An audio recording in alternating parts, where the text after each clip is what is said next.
โทรศัพท์จากคนว่าเขาไผ่ แม่คนที่ถูกโทรมาแต่ป่า คนชินอนแล้ว ป่าเป็น คนชิปิดไฟนอนแล้วคน ปิดไฟนอนแล้วบอก มาย่านที่บ้า 3 ทุ่ม จะขอ3 ทุ่ม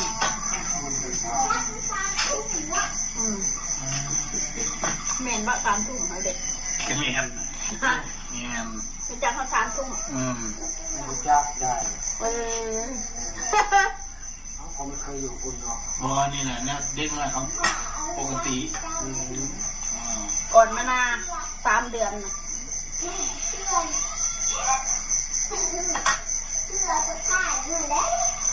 ฟังรู้เนาะ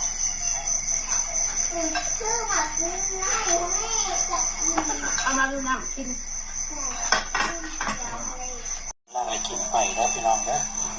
กินไปน้ำราคาป้อนแมวไปน้ำพี่น้อง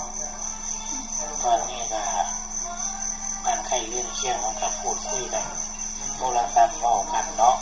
เสียงมันกับเขาก็เลยต้องเอาเสียงออกเพื่อพี่น้องเด้อเข้าใจกัน